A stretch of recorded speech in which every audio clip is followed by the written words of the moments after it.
Hello everyone. This video is going to be about ancestor spirit guides. You know, every morning, or what is my morning anyway, I always greet my ancestors. My grandmother is always around me. On the other side of my family, my grandfather is always around me. And then on my stepdad's side, he is always around me. And sometimes his mother as well. I know these energies very, very well. My grandmother, when she is around, I have redbirds out the ass in the yard.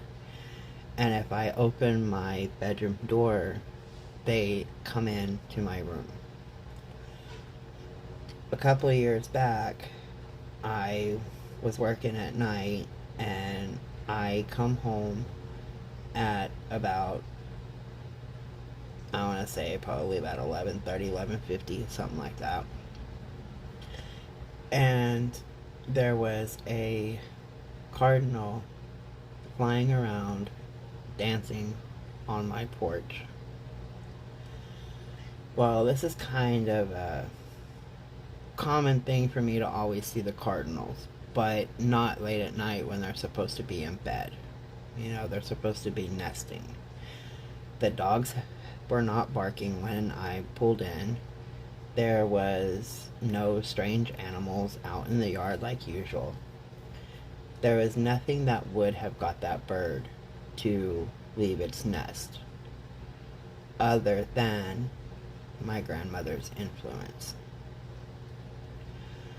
So I get up on the porch and this bird is dancing around and flying and chattering and, you know, just a beautiful sight. A very beautiful sight. And so I was just like, hey grandma, how you doing? Thanks for stopping by, you know, kind of thing, and proceeded inside. And then I decided to go back out and get a couple of pictures of it. And it was setting up on the fence thing I have around my porch that I can keep my dogs on the porch in.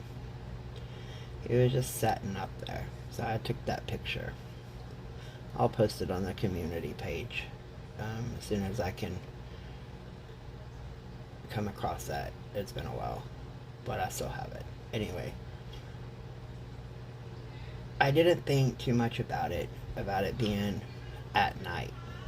I just knew my grandmother was trying to tell me something. So the next day, I got called into work to collect some orders that had arrived and to write the checks for the receipt. So, well, I wrote down 3/26 as the date. My grandmother, no, sorry, it was 3/23 that day. My grandmother passed away on March 23rd of 2001. So I'm writing this check out and I get it. My grandmother visited me the night before to let me know that she was okay. Because I had been racking my brain trying to figure out what it was that she was telling me, because that particular message was not clear that time. Most of the time it's really clear.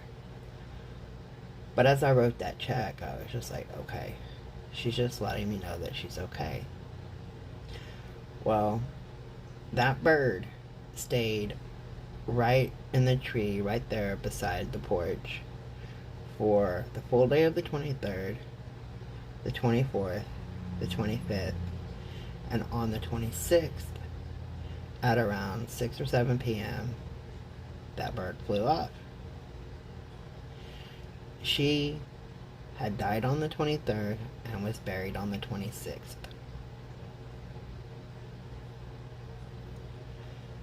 Now, it's every day that I have these birds out. That's nothing new. But that particular day, that night of the bird flapping around very joyous, was letting me know that my grandmother was in a happy place, whatever that happy place may be to her. So, as I said, I've always been connected to my ancestors. I grew up being connected to them. And they do help. They guide. So, I've got a couple of things that I want to read here about ancestors. And a little bit about their honor. The tribes and stuff that do the ancestor worship to keep them close to them. Now, Sobanufu Some said, the spirit of an ancestor has the capacity to see not only into the invisible spirit world, but also into this world, and it serves as our eyes on both sides. This is very true. The desire to communicate with our ancestors is an innate part of a human experience. We intuitively sense their presence in our wisdom bodies, and it begs the question, can we communicate with the ancestral spirits? We can, and we do, even if we don't really realize that that is what we're doing.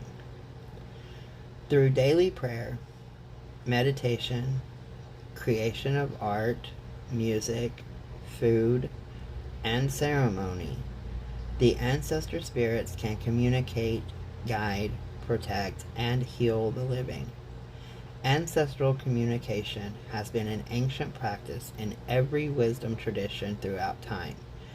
Your ability to connect with your ancestors is always available. Ancestral spirit communication is an ancient and daily practice found in many cultures around the world, including, but not limited to, the Mayan, Celtic, Aboriginal, Indigenous American, Ancient Greece, Ancient Eurasia, African Tribal, Tibetan, and the Vedic yogic traditions. Some major religions, such as Catholic faith, honor the deceased on All Saints' Day and All Souls' Day with prayers, candles, incense, chanting, ceremony, and offerings. In Mexico, they celebrate the Day of the Dead, Dia de los Muertos. And in the Celtic tradition Samhain, which observes the transition time between the two worlds. That one is mostly known as Halloween, when the veil is really thin. Ancestral spirits are sometimes people that we knew, and others are ancient relatives that we have never ever met. An ancestor may act as a spirit guide, offering life advice from the other side. If you had a very special connection with, let's say, your grandmother, who has crossed over, for example, they are very likely to surround your energy field, offering love, support, and guidance. When you're starting out working with the ancestral guide, it can be much more comfortable than working with a spirit that you are not familiar with. You can ask your ancestral spirit to help you and guide you with lessons in your life. Working with ancestors can go deeper to heal family wounds carried through generations. It's always encouraged for a stronger relationship with ancestors through meditation, communication with the spirit, or family lineage studies. Families may be more or less familiar with their ancestry and the idea of the ancestral spirits depending on what cultural background or upbringing. Just because you are separated from ancestors by generations and don't know them personally does not mean that they can't be a strong ally for you. Sometimes the most powerful helpers are the most ancient ones. Sometimes ancestors are here to guide us and help us on our life path. If you are starting a business and you know that somebody from your ancestral line was a big businessman or woman, you can contact them. And I don't mean pull out the Ouija board and contact them. And you can have them help you through the whole process of setting up the business. If you are having marital issues and you know that somebody from your ancestry line had a marriage that lasted like 75 years, my grandparents lasted 78, then you can call upon their influence to help you get through those marital issues and help you learn what it is that they did to make their marriage last so long. You can incorporate some of their wisdom through cooking, using recipes that have been passed down through the generations. And if you don't have like a family line that you are aware of, you can always Google something like foods of the 1600s and use those recipes, because most likely those are the same recipes that your family line did back in those times. And if you have, like, let's say a cake recipe that your grandmother passed down to you, and you want to take it back a little bit farther, then look at that cake recipe and see what kind of little twist or something that they put in it of their own. Maybe they baked it just, not quite to the time so that it stayed kind of more moist in the middle or something, or maybe they added a certain herb or something to the cake that is not something that most people would do. And then Google a recipe for a cake from like the 1600s or the 1700s, and then add that little twist to it, because that little twist that they come up with could be something that went down through the generations as well. It might be their own new tradition that they started, very well could be, but it may not be. It may be based on something that was taught through the generations, and you only know it if you try it. So while you're trying it, you would have that influence put out there for your ancestor of that time frame to get your, they get you put into their attention span, and they're just like, hey, wait, this come from me. They're reaching out to me, and then they start assisting you with things. You can have an ancestral altar set up, which is something that I am usually personally really big about doing, but I rearranged everything so mine kind of come down. But you can put recipe books on it. You can put wallet if one of your ancestors, a wallet got passed down, glasses, magnifying lens, sewing needles. You can literally put anything and everything on the ancestor altar that is a representation of them. Pictures, things that they drew, or things that they painted. If somebody was, into making quilts and stuff, you can use that as your altar cloth or as a backdrop behind the altar. There are so many ways of connecting to the ancestors, and a lot of us do things daily without even realizing. But there are many ways that you can utilize the work with your ancestors to help you develop your psychic abilities, if you want to call it that, just your intuitions, and they are always ready to offer a loving support. Some of it comes in the form of sternness, like my stepfather, but it's there for love. You can choose the spirits that you feel comfortable with. So often loved ones or ancestors are great spirits to connect with. Ancestor spirits may be 5 generations back. It may be that you never knew them in this life, but perhaps you are familiar with who they were. They are still there for you. Keep in mind that an ancient spirit may also be someone who was a step relative, a relative through marriage. An ancestral spirit does not necessarily need to be a blood relative. Set your intention to connect with and receive messages of the light from your ancestors.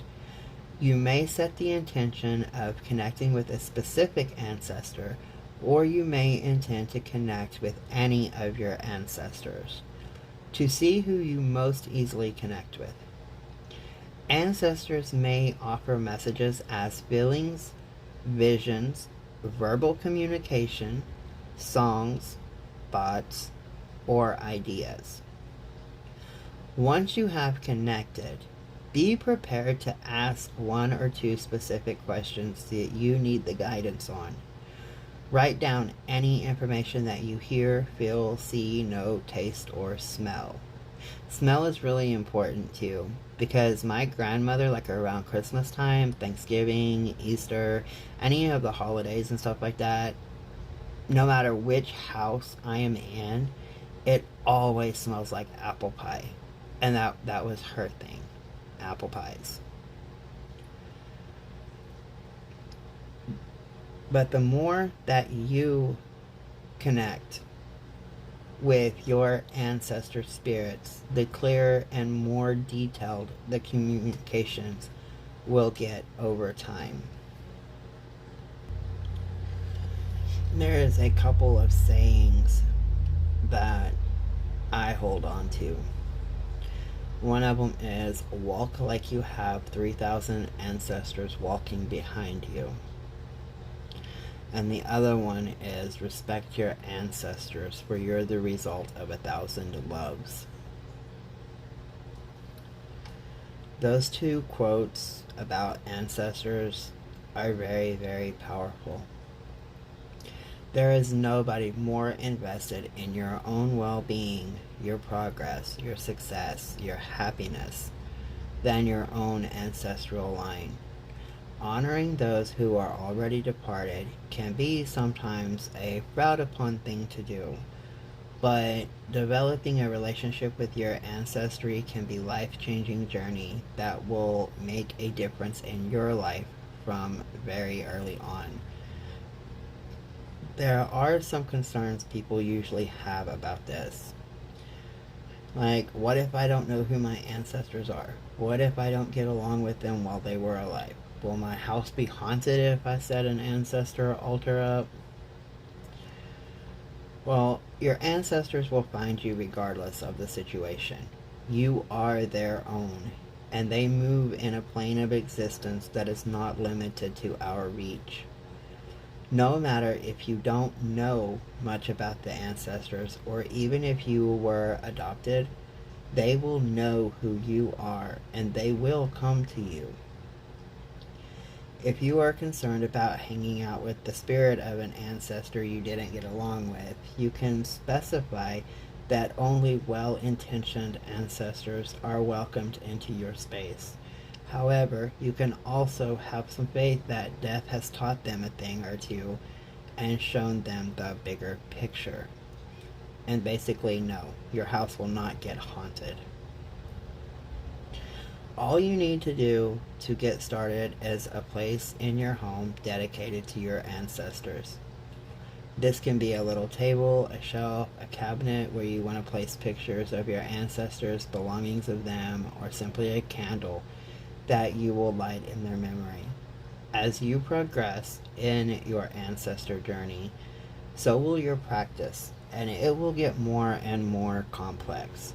But for now, you can just start with offering a candle and letting them know that you're there. As you feel more and more comfortable with the work, you can start by calling their names in the morning or offering drinks or some other kind of treat that they used to enjoy. Flowers, tobacco, playing a song that they liked, a deck of cards, if you have any like poker players and stuff in your ancestral line, a charm, just anything. The possibilities for this are totally endless. I know a lot of people still set one extra plate at their table at every meal because of their loved ones. And around the Samhain or Halloween time of the year, the dumb supper is really popular among the traditions that do celebrate and honor their ancestors. But I know a few people that do it at every meal. They just get like a little kid plate and they just put like one spoon of everything that they have served for that meal on that plate, and they set it on the table. And this is an offering to their ancestors in hopes that their ancestors will never let them go with a day of hunger. It is very powerful tradition that is set down through a lot of cultures. On my ancestor altar, whenever I had it set up, and I will be getting it set back up once I figure out how I'm going to rearrange my room. But anyway, I always have tobacco, dry rice, apple seeds, and a vase of water. Now, through my connection with my ancestors, each one of those have like a personal meaning, and I'm not going to get into that here, but that is the reason that I chose those.